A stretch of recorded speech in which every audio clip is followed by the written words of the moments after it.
এটা তোমরা শুধু হেদায়া পড়লে বুঝে যাবা। হেদায়া প্রতি মাসালার পর পর কি হাদিস উল্লেখ করে, আবার যুক্তি উল্লেখ করে।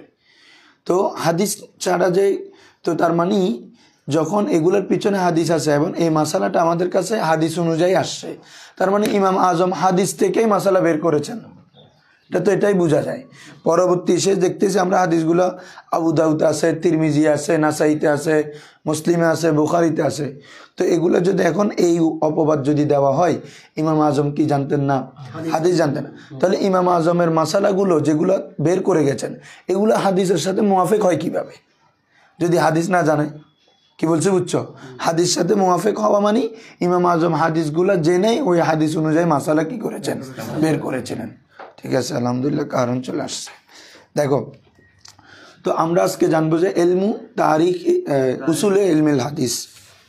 দেখো, আমাদের প্রথমে কেন এই ইলমে উসুল মানে উসুল শাস্ত্রটার উদ্ভব হলো, এটার কেন প্রয়োজনীয়তা দেখা দিল। দেখো, একজন ব্যক্তি যদি তোমার কাছে কোন একটা বিষয় যদি বর্ণনা করে, এটার সত্যতা যাচাই করতে হবে না? তো ওই ব্যক্তিটা কেমন, এটা মানে খবরটা আসলে সত্য দিচ্ছে কিনা না মিথ্যা দিচ্ছে। সাধারণত প্রথম যুগে যখন রাসূল সাল্লাল্লাহু আলাইহি ওয়াসাল্লাম থেকে সাহাবায়ে কেরাম হাদিস শুনেছেন, তখন প্রত্যেক সাহাবী তো কি ছিলেন, সেকা ছিলেন। এবং আল্লাহ রসুল বলেন আসহাবি কুল্লুহুম উদুলুন, আমার প্রত্যেক সাহাবী আদেল, আমার প্রত্যেক সাহাবী কি রে, মানে এখানে কেউ সেকা নাই যে এমন নাই। তো এই জন্য প্রথম যুগে অর্থাৎ রসুল সাহাবায়ে কেরামের যুগে বলতে এটা বোঝাচ্ছে রসুল সাল্লাল্লাহু আলাইহি ওয়াসাল্লাম এবং রসুল ইসলামের ইন্তেকালের কিছু সময়ের মধ্যে সনদের মুহতাজ হয় নাই। অর্থাৎ কার থেকে কে শুনেছে, কার থেকে কে শুনেছে, এগুলো সনদের যে ধারাবাহিকতা, এটার প্রয়োজন। সবাই বলতো কওলান নবী সাল্লাল্লাহু আলাইহি ওয়াসাল্লাম, আল্লাহ রসুল ইরশাদ করেছে। কিন্তু পরবর্তী সময়ে দেখো, যখন একটা বিষয় রেওয়ায়েত হচ্ছে, তখন সাহাবায়ে কেরামের পরবর্তী যুগেও এটা কি হতো, যাচাই করতেন সাহাবায়ে কেরাম। কি করতেন? আসলে কি আল্লাহ রসুল বলেছেন কিনা। কারণ এটা তো কোরআনের নির্দেশ। কিসের নির্দেশ? কোরআন। আল্লাহ তাআলা কি বলেন যে ইয়া আইয়ুহাল্লাযীনা আমানু ইন জাআকুম ফাসিকুম বিনাবাইন ফাতাবায়ানু, সূরা হুজরাতের আয়াত। যে আল্লাহ তাআলা বলেন ইন জাআকুম কি নিয়ে রে, কোনো সংবাদ নিয়ে, কোনো খবর নিয়ে, ফাতাবায়ানু, তোমরা এটা যাচাই করো, তোমরা এটা কি করো রে। তাহলে আল্লাহ তাআলা কি নির্দেশ দিচ্ছেন, যদি কোনো ফাসেক কোনো সংবাদ নিয়ে আসে সেটা কি করো।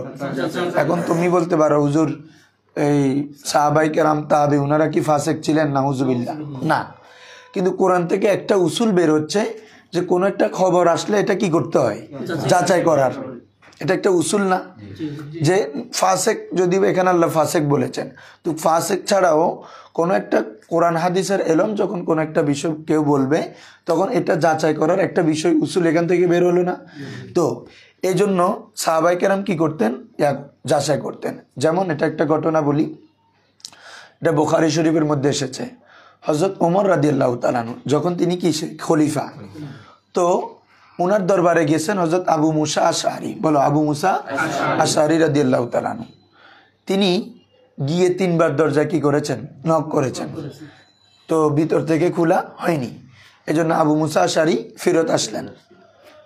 তো পরবর্তী যখন হযরত ওমর রাদিয়াল্লাহু তাআলা আনহুকে এটা বলা হলো, তখন ওমর রাদিয়াল্লাহু তাআলা আনহুকে হাদিসটা উল্লেখ করলেন যে আল্লাহ রসুল বলেছেন যে যখন তোমরা কারো দরজায় যাবে এবং 3 বার যদি কি করো, ডাকো, সে যদি তোমাদের ডাকে সাড়া না দেয় ফালিয়ারজি, সে যেন ফিরে আসে, সে যেন কি।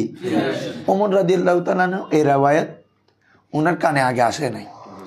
তো ওমর রাদিয়াল্লাহু তাআলা এই জন্য বলেছেন তোমার কোনো সাক্ষী আছে কিনা, এই riwayat যে তুমি বলতেছো আল্লাহ রসুল বলেছেন, এটার পক্ষে তোমার কোনো কি আছে কিনা। তখন এই যে দেখো, এই যাচাই করা, খেয়াল করতেছ, আমার এলম আসতেছে এই যে উসুলে হাদিসের মূল উদ্দেশ্য কি, হাদিসের শুদ্ধতা কি করা, যাচাই করা। কোথায় রাবির মধ্যে কেউ বাদ পড়ছে কিনা, রাবিদের অবস্থা কেমন, কোন রাবির অবস্থা কেমন হওয়ার ভিত্তিতে হাদিসের হুকুম কেমন হবে, এই সকল বিষয়ে যাচাইটা যে শুরু হলো। তো ওমর রাদিয়াল্লাহু তাআলা বলছে তোমার কোনো এই পক্ষে তোমার কোনো কি আছে কিনা। উনি অবিশ্বাস করতেছেন না কাকে,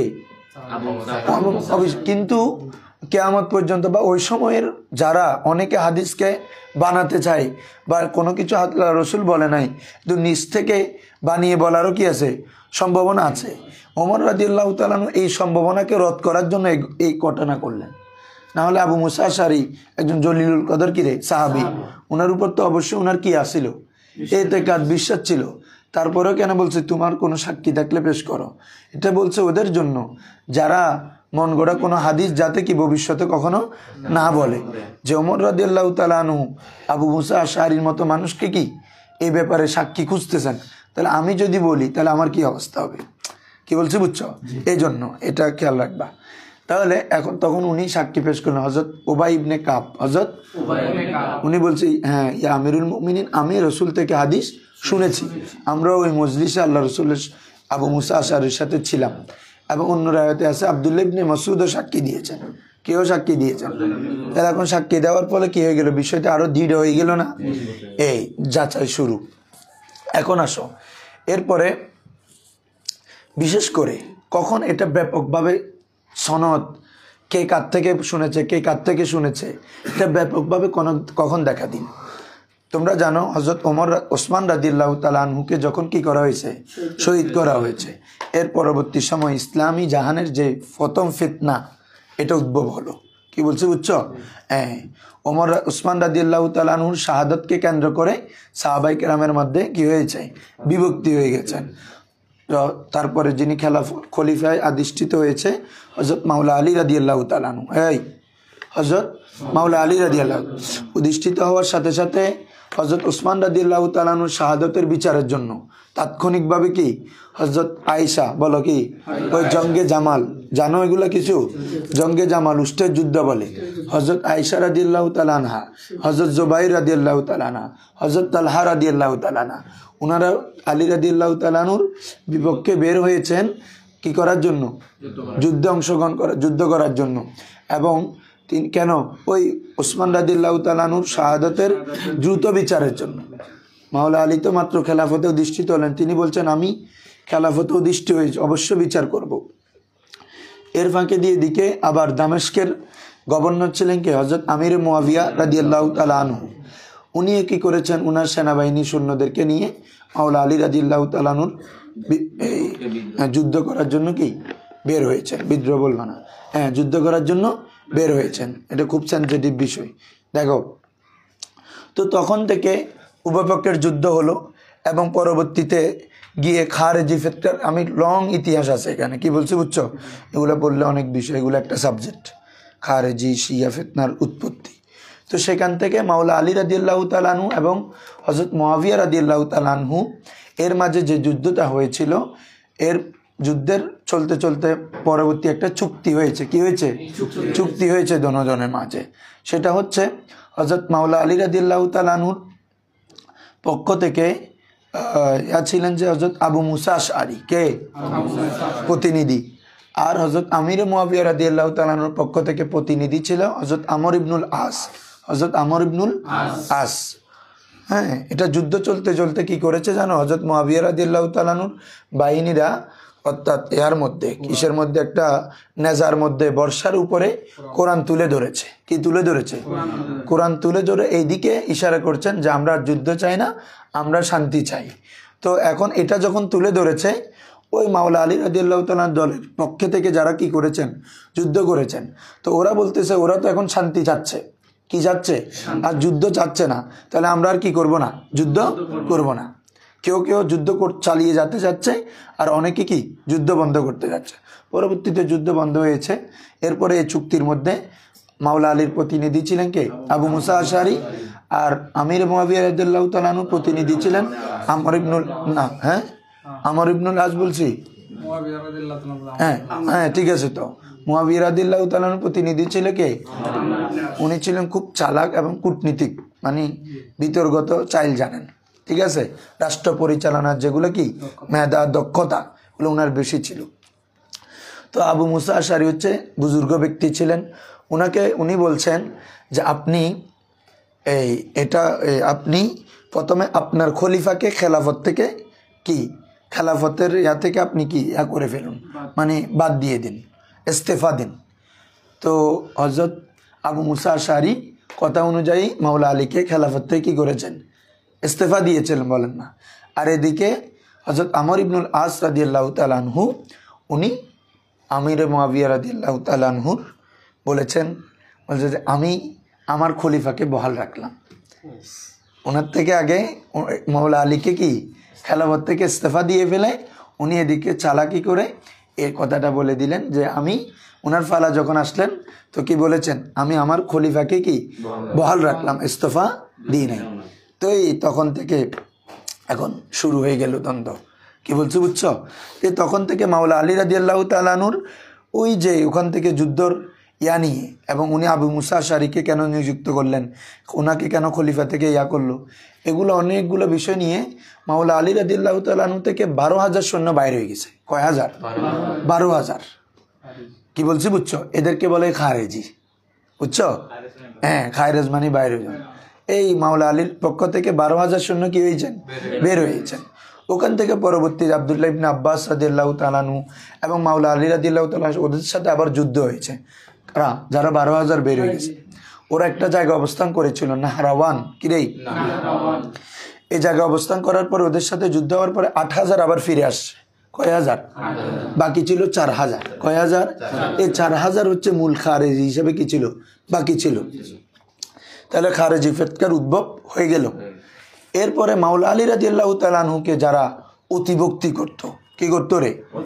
হযরত আলী রাদিয়াল্লাহু তাআলা আনহুকে অতিভক্তি করতে গিয়ে এবং মহাব্বত, তো আহলে বাইতের মহাব্বতেই তো ঈমান, এখানে অতিভক্তি করতে গিয়ে ওনারা অন্যান্য সাহাবীদেরকে কি দেন, গালি দেওয়া শুরু করলো এবং আস্তে আস্তে নতুন চিন্তা চেতনা এবং একটা দল হিসাবে আবির্ভূত হলো।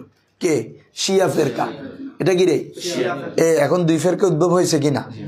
হওয়ার পরে অনেক প্রত্যেকের সপক্ষের কথাগুলাকে, এতেকাদগুলাকে মজবুত করার জন্য নিজেরা হাদিস বানাতে শুরু করছে। কি বলছি বুঝছো? নিজেরা কি হাদিস বানাতে শুরু করছে। এখন জাল হাদিস মানে বানোয়াট কিছুর উদ্ভব শুরু হয়ে গেছে নাকি, এগুলা নিজে বলতেছে কলা রাসূলুল্লাহ সাল্লাল্লাহু আলাইহি ওয়াসাল্লাম। বুঝছো তোমরা কথা বুঝতেছো? তাদের নিজেদের এতেকাদ, খারেজিদের আকীদা আছে না, শিয়াদের আলাদা আলাদা বিশ্বাস আছে।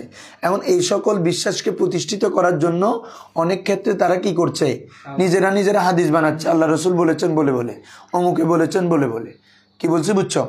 তো এই তখন থেকে যখন এভাবে বিভিন্ন মিথ্যা রাওয়ায়াতের যখন ছড়াছড়ি শুরু হলো, তখন তাহলে সঠিক রাওয়ায়াতও আসে না, সাহাবায়ে কেরামের রাওয়ায়াতগুলো লক্ষ লক্ষ আল্লাহ রাসূলের হাদিসগুলো আসে না, এগুলা থেকে আলাদা করার জন্য কি করতে হবে, বলে যে কে কার থেকে শুনছে সনদগুলো সহ তোমরা এখন হাদিস বর্ণনা করতে হবে। তখন যখন কেউ হাদিস বর্ণনা করতো কি বলতো জানো? ইমাম মুসলিম রাদিয়াল্লাহু তাআলা তিনার মুকদ্দমায়ে মুসলিম, বলো মুকদ্দমায়ে মুসলিম, সহিহ মুসলিমের মুকদ্দমা যেটা, ওখানে উল্লেখ করেছেন ইমাম ইবনে সিরিন বলেন আগের সময়ে লাম ইয়াকুনু ইয়াসআলুনা আনিল ইসনাদ, আগে মানুষ সনদ সম্পর্কে জিজ্ঞেস করতো না। প্রথম যুগে সাহাবায়ে কেরামের প্রথম সময়ে সনদ সম্পর্কে কি করতো না, জিজ্ঞেস করতো না। কিন্তু যখন লাম্মা জহারাল ফিতনা যখন কি হলো, প্রকাশ পেল এই ফিতনাগুলো, তখন প্রত্যেকে বলতো, যখনই রাওয়ায়াত তুমি একটা হাদিস বর্ণনা করতেছো না, যে সাম্মু লানা রিজালাকুম, বলো সাম্মু লানা, তোমাদের রিজাল, তোমার এই হাদিসের রাবি কারা, প্রত্যেকের নাম বলো। কি বলছি বুঝছো? মানে তুমি কার থেকে শুনেছো, তুমি আল্লাহ রসুলদের সনদ না, ও বলে না আমি উমুক থেকে, উনি উমুক থেকে, তারপরে বলে আনা আবি হুরায়রা ক্বালা রাসূলুল্লাহ সাল্লাল্লাহু আলাইহি ওয়াসাল্লাম। এই যে তখন প্রত্যেকে বলতো তুমি যে হাদিস বলতেছো তোমার এই হাদিসের সনদ বলো। তাহলে দেখো ইলমুল ইসনাদ মানে উসুলে হাদিসের এলম শুরু হচ্ছে ব্যাপকভাবে। এবং ইমাম মুসলিম উল্লেখ করেছেন যে ইসনাদ হচ্ছে কি দ্বীনের অংশ, সনদ কি আল ইসনাদু মিনাদ দ্বীন, সনদটা হচ্ছে দ্বীন। কারণ এই সনদ না থাকলে যে যার মতো মন গড়া বলে ফেলতো না, এজন্য তিনি বলছেন লাউলাল ইসনাদ, সনদ যদি না হতো লাকলা মাশা, মানুষ যা ইচ্ছে তা বলতো, লাকলা যা ইচ্ছা তা বলতো। এখন সনদ থাকার কারণে একটা তো সনদ বানাই দিতে পারতেছে না। এখন তুমি কারণ তুমি একজনের নাম বললা, ওই ব্যক্তিকে তুমি পাইছো কিনা এটা দেখবে না মানুষ, ওই ব্যক্তি হচ্ছে মক্কা শরীফ, তুমি কখনো মক্কা যাওয়াও নাই, কথার কথা। তো তাহলে তোমার সাথে ওর সাথে হাদিস এটা নেওয়ার কোনো সুযোগ আছে? এগুলো হচ্ছে সনদ। এই যে হাদিস দঈফ বলে, তারপরে হাদিসের মধ্যে রাবি বাদ পড়ছে, এগুলো কিভাবে বলে? তাহলে দেখা যাচ্ছে একজন রাবি তারপরের রাবি যার কথা উল্লেখ করছে ওনাকে ও পায়ও নাই। ওনার মৃত্যু 100 হিজরি, আর যে বর্ণনা করতেছে সে জন্ম দেখা যাচ্ছে 120 হিজরি। একই রে, জন্ম দেখা যাচ্ছে কত? তাহলে উনি যদি 100 হিজরিতে মারা যায়, এ যদি 120 হিজরিতে জন্ম নেয়, তাহলে ওনাকে কি কখনো দেখবে? এই মাঝখানে বোঝা যাচ্ছে রাবি কি করছে? বাদ পড়ছে। বলো না, যে কোনো একজন কি বাদ পড়ছে। এটাকে বলে এনকেতা, মানে সনদের মধ্যে কি চলে আসা? মুনকাতি। হ্যাঁ, এনকেতা চলে আসা। হ্যাঁ,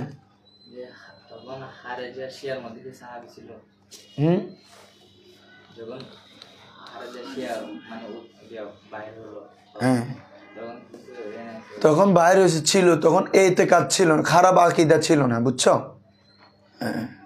মুআবিয়া রাদিয়াল্লাহু তাআলার পক্ষে অনেক সাহাবী না, এবং চালাক চালাক সব সাহাবী মুআবিয়া রাদিয়াল্লাহু তাআলার পক্ষে ছিলেন। ঠিক আছে, মানে শিয়াদের যে পরবর্তী আকীদা, যে নাকায়ে মুতাজায়েজ, সাহাবীদেরকে গালি দেওয়া, এগুলা কি মাওলা আলী রাদিয়াল্লাহু তাআলা যারা প্রকৃত ভালোবাসবে ওটা কি কখনো করবে? এটা তো ওনাদের শিক্ষা না। যারা খারেজি ছিল, খারেজি বা শিয়াদের মধ্যে আসলে কেউ সাহাবী ছিল না? আছে ছিল। তোমরা ওটা বলো, এখন কোন সাহাবীকে শিয়া বলবে যে এরকম না। মানে প্রথমে শিয়া ফেরকা কিন্তু আরো পরে উদ্ভব হয়েছে। কি বলছি বুঝছো? এই ফেরকাগুলো যখন ভাগ হলো, ভাগ হওয়ার মধ্যে তো একদলে, তখন তো সাহাবীর আধিক্য বেশি, তাই না রে? ছিল। মুআবিয়া রাদিয়াল্লাহু তাআলার দলের মধ্যে অনেক সাহাবী ছিল না? তারপর সেমভাবে মাওলা আলীর পক্ষে সাহাবী ছিল না? প্রত্যেক দলে সাহাবী ছিল না, যেমন না। আসো, তখন মানে এই পরবর্তী যত খারাপ এতেকাদ, বিশ্বাস, কত কিছু হলো, এগুলো ওই সময় এখন প্রাথমিকভাবে কি হয় না, উদ্ভব হয় না, বলো না? হ্যাঁ, আসো। তো এখন খেয়াল করো, এগুলো যাদের এ হয়েছে, এগুলোকে আমরা ইজতেহাদি খাতা বলি। কি রে? খাতায় ইজতেহাদি, মানে ওনাদের ওই ক্ষেত্রে আমাদের কোনো দোষ খুঁজা যাবে না। যারা বর্তমান শিয়া ফেরকা অমুক সাহাবীকে অমুক সাহাবীকে অমুক সাহাবী, তোমাকে কে অধিকার দিয়েছে? তুমি সাহাবীর একটা আমল বালু পরিমাণ সমান হবে? আল্লাহ রসুল বলেন, সাহাবীর যারা আছে তারা যে ঘোড়া ব্যবহার করে যুদ্ধ করেছে, ওই ঘোড়ার নিচে, ওই পায়ের খুঁড়ায় যে নিচে যে বালু লেগে আছে, ওই বালুর এক পরিমাণও তো একজনের কারো আমলের সমান হবে না। আমল আর ওই বালুটাকে যদি পরিমাপ করা হয়, ওই বালুর পরিমাণ বেশি হবে। তাহলে তুমি এত এই ওনাদের সমালোচনা করার কে? কি বলছি বুঝছো? আহলে সুন্নাত তো যুগ যুগ ধরে কি দিয়েছেন? সমালোচনা দিয়ে, কি বলে, সমাধান দিয়ে এসেছেন। কোনো সাহাবীদের শানে খায়ের ব্যতীত কোনো মন্দ কিছু বলা। ইমাম আজম রাদিয়াল্লাহু তাআলা আনহু তার বিখ্যাত কিতাব আল ফিকহুল আকবার, ওখানে বলেছেন, লা নাকুলু আনিস সাহাবা ইল্লা বিখাইর, সাহাবীদের সম্পর্কে আমরা ভালো ব্যতীত কখনো মন্দ বলবো না। কি বলছি বুঝছো? হ্যাঁ, তোমাকে তো ওনাদের সম্পর্কে জাজ করার সে ক্ষমতা তোমাকে দেওয়া হয়নি। আসো, তাহলে একটু ইয়া করো। হ্যাঁ, শোনো, তাহলে কি বলতেছিলাম, এই তখন থেকে মানে সনদের শুরু হলো। এরপরে আসো, এটা চলতে চলতে তখন থেকে মানে তখনও মুখে মুখে যখন বলতো সনদ দিয়ে দিয়ে বলতো। কি দিয়ে বলতো রে? সনদ দিয়ে। কে কার থেকে শুনছে, কে কার থেকে শুনছে। তো এলমটা ইমাম আজম রাদিয়াল্লাহু তাআলা আনহু এবং লিখিত আকারে, কি রে, সর্বপ্রথম যে এলমে উসুলে হাদিস, এটা লিখিত আকারে প্রচল হয়েছে ইমাম শাফির মাধ্যমে। কার মাধ্যমে? তিনার একটা কিতাব ছিল কিতাবুর রিসাল। বলো, কিতাবুর রিসালা। ইমাম শাফির এই কিতাবের মধ্যে তিনি হাদিস কখন গ্রহণ করার কিছু শর্ত দিয়েছেন, রাবিদের কিছু শর্ত দিয়েছেন। কোন কোন রাবির হাদিস গ্রহণ করা যাবে, রাবিদের হেফজ শক্তি ঠিক আছে কিনা, এটা বোঝার জন্য কিছু বিষয় উল্লেখ করেছেন। তাদের দপ্ত শক্তি, মানে কি, স্মৃতিশক্তি, এবং তাদের আদালত কতটুক আছে, এ সকল বিষয়গুলো যাচাই করার উপর তিনারা কিছু, ইমাম শাফি রহমতুল্লাহ আলাই তার কিতাবুর রিসালার মধ্যে অনেকগুলো বিষয় কি করেছেন, উল্লেখ করেছেন, আলোচনা করেছেন।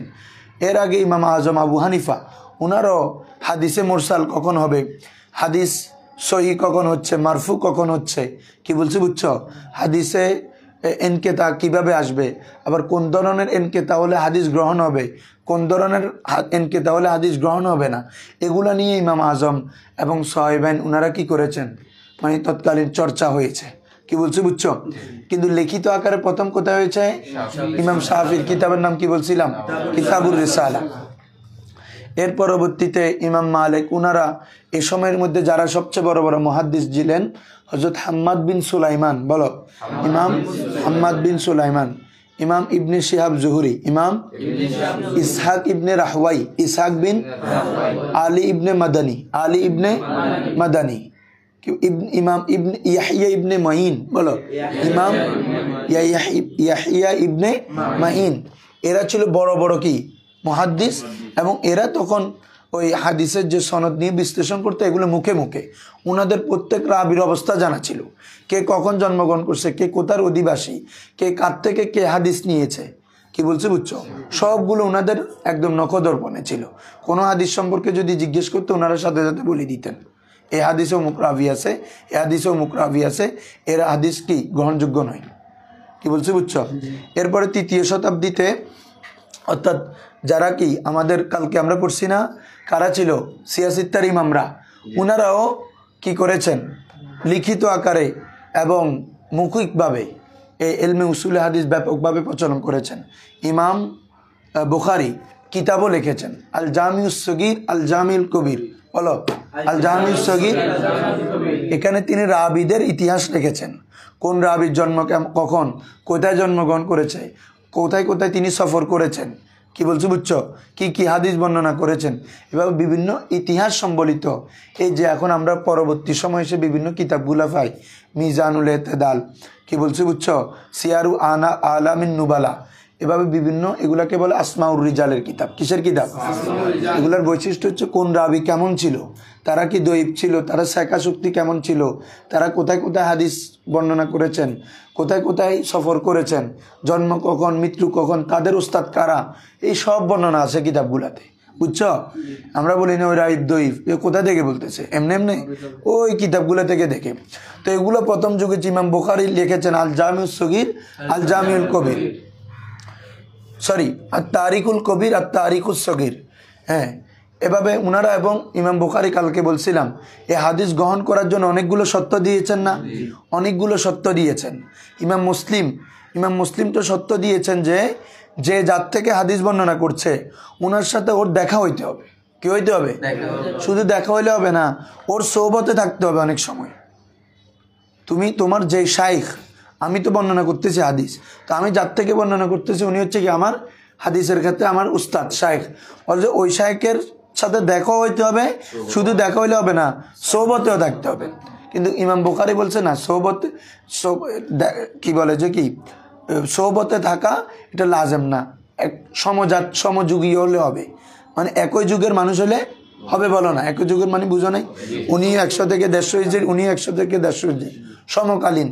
আর ইমাম মুসলিম বলতেছে না, একদম দেখা হইতে হবে ওনার সাথে, মোলাজেমত, কাসরাতুল মোলাজেমত, ওনার সোহবতে অনেকক্ষণ থাকতে হবে। তাহলে এই সত্যগুলো আসতেছে না আস্তে আস্তে, যে ওনারা হাদিস গ্রহণের ক্ষেত্রে বিভিন্ন কি দিয়েছেন, শর্তারোপ করেছেন। হ্যাঁ, ইমাম নাসাই ছিল সবচেয়ে বড় তো সময়ের, ওই সময়ের মধ্যে মানে নাক্কাত মুহাদ্দিস। কি ছিল? ইমাম বুখারী ছিল, ইমাম আহমদ বিন হাম্বল, কালকেও বলছিলাম এটা। এখন আসো, লিখিত আকারে কখন উসুলে হাদিসের কিতাব লেখা শুরু হলো? তোমাদের কিতাব উল্টাও, কিতাব উল্টায় একটা ইয়া আছে মুকদ্দমার পরে, আশহুরুল মুসান্নাফাত ফি ইলমিল মুস্তালাহ, পাইছো? আশ কয় পৃষ্ঠা বলো? মুকদ্দমার পর এক পৃষ্ঠা উল্টাও না। আশহুরুল মুসান্নাফাত ফি ইলমিল মুস্তালাহ, প্রথম যে কিতাবটা লেখা হয়েছে, হ্যাঁ পাইছো? ক পৃষ্ঠা বলে দাও না ওদেরকে, ওই নুসকা যাদের, এটা 23 পৃষ্ঠা। ধরো প্রথম কিতাব যেটা রচনা হয়েছে আল মুহাদ্দিসুল ফাসিল বাইনার রাবি ওয়াল ওয়াবি, বলো আল মুহাদ্দিসুল ফাসিল, এটা লিখেছেন ইমাম মুহাম্মদ হাসান বিন আব্দুর রহমান বিন খাল্লাদ আর রামা হুরমুজি, আর রামা এটা লিখেছেন 360, উনার ইন্তেকাল 360। কত রে? এই প্রথম কিতাব লিখিত আকারে উসুল হাদিসের কিতাব হচ্ছে কি আল মুহাদ্দিসুল ফাসিল বাইনার রাবি ওয়াল ওয়াবি। এরপরে যিনি কিতাব লিখেছেন ইমাম হাকিম নিসাবুরি, কালকে বলছিলাম মুস্তাদরাক হাকিমের মুসান্নিফ, কিরে মুস্তাদরাক, হ্যাঁ মুস্তাদরাক আলা সহিহাইন বলা হয়, এটার মুসান্নিফ হচ্ছে কি ইমাম হাকিম নিসাবুরি। তিনার ইন্তেকাল 405 কদরে। উনি কিতাব লিখেছেন, বন্ধ করে দাও, উনি কিতাব লিখেছেন মারিফাতু উলুমিল হাদিস। বলো মারিফাতু। এই কিতাবটা লিখেছেন কে? ইমাম আবু হাকিম আন-নিসাবুরি। হ্যাঁ হ্যাঁ, ওনার পুরা নাম এখানে আছে। এরপর দেখো, তো উনি এটা লিখেছেন, কিন্তু উসুল হাদিসের সব বিষয়কে উনি সুন্দরভাবে এখানে কি করেন না, জামা। এখন এই কিতাবটার উপর আরেকটা কিতাব লেখা হয়েছে, মানে এই কিতাবটাকে বেস করে, কিরে এই কিতাবটাকে বেস করে একটা কিতাব লেখা হয়েছে, যেখানে তিনি সুন্দরভাবে কি সাজিয়েছেন, বিষয় বিষয় করে কি করেছেন, সেটার নাম হচ্ছে আল মুস্তাদরাক আল মুস্তাখরাজ আলা মারিফাতে উলুমিল হাদিস। ইমাম নিসাবুরির কিতাবের নাম ছিল কি মারিফাতে উলুমিল হাদিস, আর ওটাকে আরো সুন্দরভাবে তরতিব দিয়েছেন, ওই কিতাবের নাম কি রেখেছেন আল মুস্তাখরাজ আলা মারিফাতে উলুমিল হাদিস। ঠিক আছে, এটা লিখেছেন ইমাম আবু নুআইম আল ইসফাহানি। এটা নিয়ে পুরা নাম মনে রাখতে না পারলো, এটা মনে রাখবা, আবু নুআইম আল ইসফাহানি। ওনার ইন্তেকাল হচ্ছে 430। এরপরে আসো, এরপরে এই এলমে হাদিসের উপর, উসুল হাদিসের উপর আরো ব্যাপকভাবে সবচেয়ে সাজিয়ে গুছিয়ে যিনি লিখেছেন ইমাম খতিব বাগদাদি। বলো ইমাম খতিব, সংক্ষেপে এতটুক মনে রাখবা, আর পুরো নাম মনে রাখলে আহমদ বিন আলী আল খতিব আল বাগদাদি। বলো আহমদ বিন আলী। তিনার ইন্তেকাল 463। উনি কি লিখেছেন? কিতাবের নাম আল কিফায়া ফি ইলমির রাওয়ায়া। বলো আল কিফায়া। কি বলছি বুঝছো? উনি আরো একটা কিতাব লিখেছেন আল জামে লি আখলাকির রাভি ও আদাবিস সামে। রাভিদের আখলাক কেমন হবে এবং যারা হাদিস শুনবে তাদের বৈশিষ্ট্য কেমন হবে। কি বলছি বুঝছো? হ্যাঁ, এগুলোর উপর। তাহলে এভাবে আস্তে আস্তে বিভিন্ন কিতাব। এরপরে ইমাম ইবনে সালাহ। বলো ইমাম মুকদ্দমা ইবনে সালাহ, ওই আমার উপর আলমারিতে আছে। এটা উনি লিখেছেন 634 হিজরি। কত? এটার নাম হচ্ছে, কিতাবের নাম হচ্ছে এমনি উলুমুল হাদিস। কিতাবের নাম কি? এটা প্রসিদ্ধ হচ্ছে মুকদ্দমাতু ইবনুস সালাহ। বলো মুকদ্দমাতু ইবনুস সালাহ, ইবনিস সালাহ। হ্যাঁ, মুকদ্দমাতু ইবনিস সালাহ, এটা হচ্ছে সবচেয়ে প্রসিদ্ধ কিতাব। যত কিতাব রচিত হয়েছে তৎকালীন সময়ে সবচেয়ে প্রসিদ্ধ এবং গ্রহণযোগ্য কিতাব হচ্ছে কি মুকদ্দমা ইবনে সালাহ। উপরে উঠো না, এটা নাও, ওই একদম উপরে নীল জালালা ওইদিকে। হ্যাঁ নীল জালালা এটা, হ্যাঁ এটা ধরো, এটার পাশেরটা নীল জাল ধরো, এটা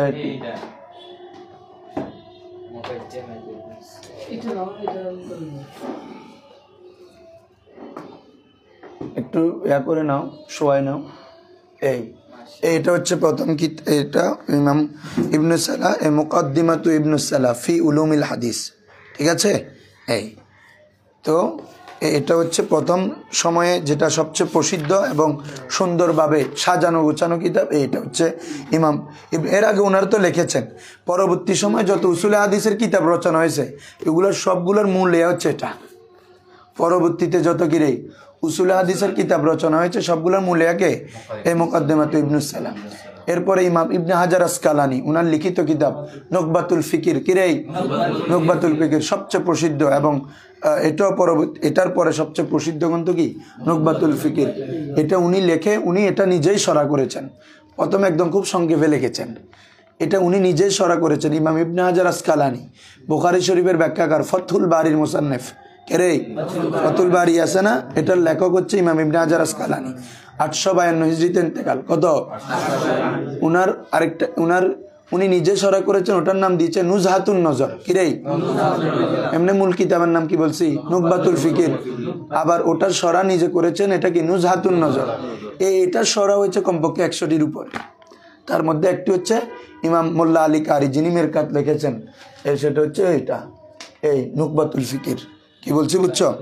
হ্যাঁ, ইমাম জালালউদ্দিন সুয়ুতি লিখেছেন তাদরিবুর রাবি। কিরে হ্যাঁ, এই যে পরবর্তীতে আরো ব্যাপক আকারে কি এলমে উসুলে হাদিস। এখন আসো, এলমে উসুলে হাদিসের মধ্যে কি কি আমরা বিষয় পাবো, মানে এই কিতাবগুলোতে কি কি আলোচনা করা হয়। দেখো, হাদিস এটা সহি না দঈফ না হাসান না হাসান লিগাইরি, মানে হাদিস কোন পর্যায়ের, এগুলো আলোচনা হবে। তারপরে হাদিস তোমার মরফু, মৌকুফ, মাকতু।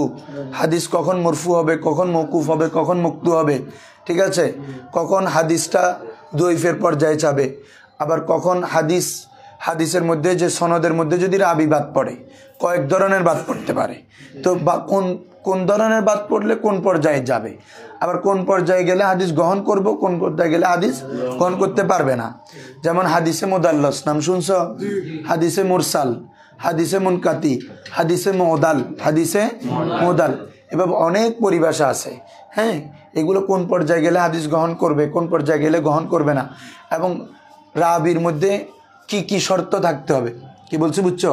একজন রাবি কি বিশুদ্ধ সাকা হওয়ার জন্য তার মধ্যে কি কি গুণাবলী থাকতে হবে, একজন ব্যক্তি আদেল হওয়ার জন্য, কি আদেল হওয়ার জন্য তার মধ্যে কি কি ওয়াসফ থাকতে হবে, কোন হাদিস মুনসুখ হয়ে গেছে, কোন হাদিস নাসেক আছে, কোন রাবি কেমন, কোন রাবি ভালো, কোন রাবি খারাপ, এগুলোকে বলে ইলমুল জারহি ওয়াত তাদিল। বলো।